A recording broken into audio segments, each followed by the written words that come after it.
descontrolada, para otros nos ha subido la moral ver a los niños pasear y jugar en las calles después de 42 días de encierro. ¿Usted qué percepción tiene? ¿Cómo lo ha visto? Bueno, lo que han trasladado las fuerzas y cuerpos de seguridad del Estado al Ministerio del Interior es que pues, ciertas imágenes que hemos visto circular por Internet son reales, pero son minoritarias. Es decir, la inmensa mayor parte de la gente se ha comportado como se viene comportando en nuestra sociedad a lo largo de toda esta epidemia, con una enorme responsabilidad. Es verdad que hay personas insolidarias, personas que demuestran comportamientos incívicos. Todos hemos visto al señor Mariano Rajoy violando las normas de confinamiento, pero son una minoría. Nuestro país es un país que se ha tomado muy en serio la epidemia y la inmensa mayor parte de la gente cumple a rajatabla lo que dicen las autoridades sanitarias, y creo que tenemos que estar orgullosos de tener la sociedad que tenemos y creo que no ayuda pues ciertos titulares que vemos hoy, desmadre a la española. No es lo que dice la policía, lo que dicen los datos de movilidad a lo largo de toda la epidemia. Si uno mira los números, uno confirma lo que algunos intuimos y sabemos, y es que el pueblo español, la gente de nuestro país, es gente decente, gente responsable, y los insolidarios son minoría. Sobre la desescalada, que comentaban también nuestros analistas, ¿cómo debe ser esa desescalada, que ya nos situamos en ese plano para los próximos días, para la próxima semana? Lo que sabemos ya es que el próximo fin de semana se podrá hacer ejercicio. ¿Cómo ve usted ese proceso de desescalada en lo personal, en lo humano y también en lo económico? Bueno, como se ha comentado y como ya comentó el doctor Simón hace unas horas, hace unos días, lo primero es levantar ciertas capacidades en el sistema sanitario y en general en nuestro país, antes de iniciar la desescalada de cualquier sector económico. Es necesario que haya más camas de UCIs antes de iniciar la desescalada, es necesario que haya más capacidad de test, es necesario que la atención primaria tenga capacidad de separar los casos sospechosos de coronavirus de los que no lo son. Es necesario que se pueda hacer un seguimiento de los infectados y una detección temprana de los focos, y cuando esas capacidades estén levantadas, estén en marcha en cada uno de los territorios, se podrá con cautela pues ir abriendo determinados sectores para efectivamente, bueno, pues a la vez que seguimos reduciendo la curva, podamos poco a poco ir reactivando la economía, especialmente en sectores, bueno, pues muy golpeados, ¿no? Como el sector servicios, como los comercios de barrio, como la hostelería, que me consta que están sufriendo mucho en esta crisis económica derivada del confinamiento, en que conviene que con toda la seguridad del mundo y con toda la cautela del mundo, lo antes que se puedan reiniciar su actividad. Enseguida le van a preguntar los miembros de la mesa de análisis. Antes, 3 o 4 cuestiones por mi parte muy breves, si puede ser lo más breve posible. Por ejemplo, sobre la desescalada, la petición de Torra de recuperar ya todas las competencias que dice que ha recentralizado el gobierno en esta crisis. ¿Usted cómo lo ve, ese tipo de peticiones? Yo creo que no es el momento de que haya pues una competición entre administraciones. Creo que es el momento de que haya una colaboración y una coordinación. Estamos ante un tema muy serio y no tendría sentido que el gobierno del Estado se pusiera a competir con las comunidades autónomas o con los ayuntamientos o viceversa. Creo que hay que seguir las recomendaciones de los equipos científicos y de los equipos técnicos, y hay que hacer esto de manera objetiva.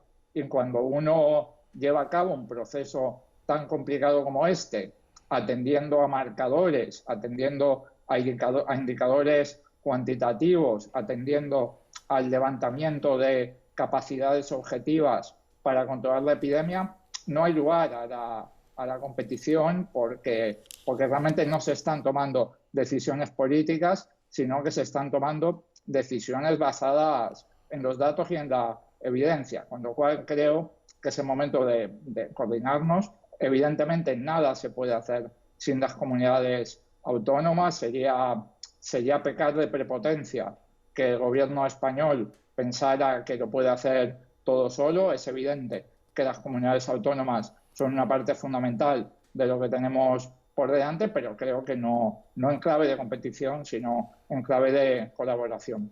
Sobre el Comité de Reconstrucción, el Grupo Parlamentario Socialista y el suyo, de Unidas Podemos, han registrado este viernes ya la creación de esa comisión, sin esperar en principio que haya acuerdo con los demás grupos del Congreso. ¿No hubiese sido lo deseable o es que hay demasiada competencia? También escuchamos al PP decir que esa comisión la tienen que presidir ellos porque son el primer grupo de la oposición y tienen que fiscalizar al gobierno.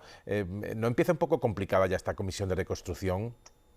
Bueno, es que precisamente no se trata de una comisión de investigación para fiscalizar al gobierno. Eso ya lo planteó hace semanas el Partido Popular y no se aprobó. Si lo quiere volver a plantear, pues está en todo su derecho de volver a plantearlo y se volverá a debatir en el Parlamento, en la mesa y en la Junta de Portavoces, pero esto, digamos que es otra cosa.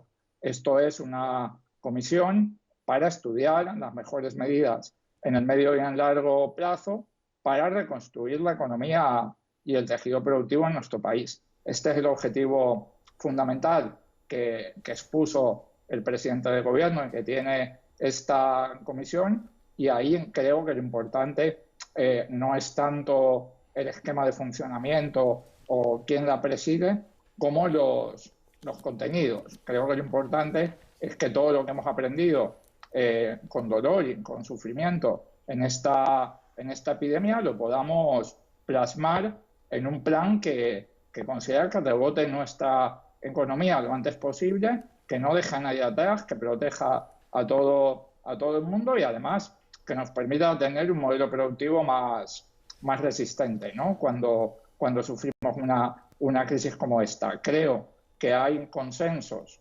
que nuestra sociedad ha alcanzado a lo largo de esta epidemia, como que hay que proteger la sanidad pública, como que hay que aumentar la inversión en sanidad pública, como que hay que mejorar la situación laboral de los profesionales de la sanidad pública, como que tenemos que tener una industria nacional que nos permita abastecernos cuando tenemos un problema y no tener, bueno, pues que salir a comprar materiales en un mercado endemoniado, en un mercado desbocado, internacional. Hay una serie de consensos que nuestra sociedad, como digo, ya ha alcanzado y que tienen que informar los contenidos de ese debate para que consigamos salir de esta más fuertes, con una economía potente y recuperada, y creo que eso es lo fundamental que tenemos que debatir en esta comisión. Bueno, le cedo ya el turno a mis compañeros. Empezamos por Javier García Vila. ¿Tu pregunta, Pablo Echenique? Sí, muy buenos días, señor Echenique. Estamos todos hablando de la recuperación económica, que por desgracia parece que va a ser muy complicada y muy lenta. Yo en este sentido quería preguntarle por el famoso escudo social, es decir, que todos estamos de acuerdo en que no se puede dejar a nadie en la cuneta y que hay que proteger a los más vulnerables. Lo que ocurre, señor Echenique, es que los vulnerables van a ser tantos debido a las consecuencias de la pandemia que se hace difícil imaginar cómo el Estado se va a poder hacer cargo de todo, ¿no? Bueno, dos elementos aquí. El primero, hace falta solidaridad europea. En la última crisis, las instituciones europeas obligaron a los estados del sur de Europa a cumplir unas reglas que no solamente provocaron mucho sufrimiento, sino que además fueron un fracaso desde el punto de vista económico. Se nos obligó a devaluar salarios, se nos obligó a recortar el estado del bienestar, y eso condujo, como digo, no solamente al sufrimiento de millones de españoles, sino además a un desastre económico. Los países que hicieron lo contrario salieron mucho antes de la crisis que los países que seguimos ese dogmatismo fracasado de la austeridad. Bueno, pues ahora toca que Europa sea solidaria, que haga todo lo contrario a lo que hizo en la última crisis, y en ese sentido la posición española que se ha llevado al Consejo Europeo en estos días, pensamos que es un avance y que sería bueno que la Unión Europea, si quiere seguir representando los principios de solidaridad, pues acepte algo parecido a la posición española. Eso permitiría que los estados del sur de Europa tengamos mayor capacidad de inversión y, por lo tanto, podamos proteger mucho mejor a la gente más vulnerable y también arrancar la economía más rápidamente. Y, en segundo lugar, justicia fiscal. El artículo 31 de la Constitución española explica que nuestro sistema fiscal tiene que ser progresivo y nuestro sistema fiscal pues es deficientemente progresivo. El Estado español ingresa antes del coronavirus unos 7-8 puntos sobre el PIB menos que la media europea, y eso es porque la mayor parte de los impuestos los paga la gente trabajadora, los autónomos y las pymes, y en la parte alta de las grandes corporaciones y las grandes fortunas pues tenemos tasas bajitas de pago de impuestos. Creo que si Europa se demuestra solidaria y conseguimos avanzar en justicia fiscal, entonces podremos proteger a todo el mundo y podremos salir rápidamente de la crisis económica. Insisto en lo de brevedad para todos. Es difícil hacer las entrevistas sin estar presencialmente. Yo juego mucho con las manos y nos vamos mucho de tiempo. Solo me queda una pregunta. Se la voy a dejar a Jesús Maraña, que a lo mejor tiene una información en Infolibre que quiere comentar o no. Lo dejo a su libre opinión. Sí os pido máxima brevedad a los dos, por favor, Jesús. Gracias, Xavi. Supongo que te refieres a la nueva entrega de esta investigación que estamos siguiendo en Infolibre sobre las residencias. Y hoy mi compañero Manuel Rico aporta muchísimos datos sobre esa opacidad en la propiedad de los grandes grupos empresariales de residencias, y hay tres conclusiones claras. Los principales grupos están en manos o bien de fondos de inversión radicados en paraísos fiscales, accionistas multimillonarios españoles e incluso algún empresario implicado en casos de corrupción. La conclusión es evidente. Parece que es un buen negocio tener residencias de ancianos, y me gustaría saber si tienen ya preparados planes concretos para proponer, incluso en esa comisión parlamentaria que se va a poner en marcha, para modificar o mejorar el modelo de propiedad de residencias de ancianos, intentando que no vuelva a ocurrir lo que hemos visto y estamos viendo.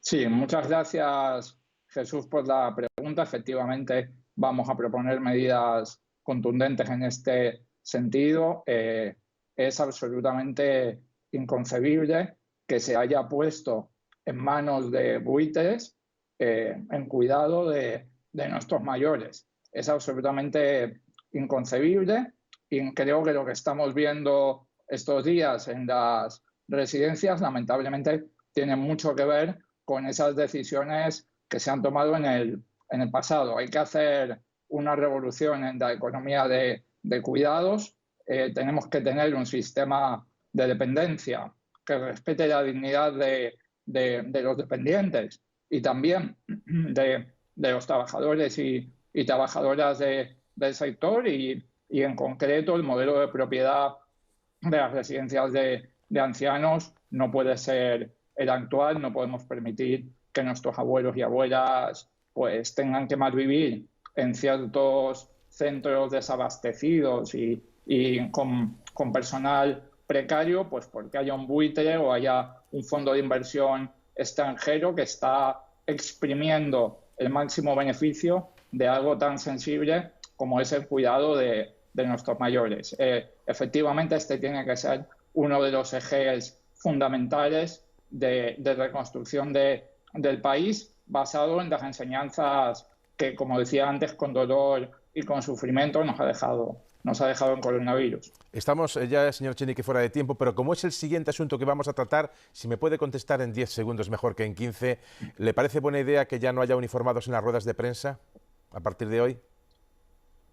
A mí no me molesta que responsables de la Guardia Civil, la Policía o las Fuerzas Armadas nos expliquen la labor que están llevando a cabo. Cuando hay un incendio, cuando hay una inundación, la UME siempre arrima el hombro y las fuerzas y cuerpos de seguridad del Estado también, y a mí personalmente no me molesta. En todo caso, digamos, quien toma las decisiones de cómo son esas ruedas de prensa es la Secretaría de Estado de Comunicación, y lo que ellos decidan me parecerá bien.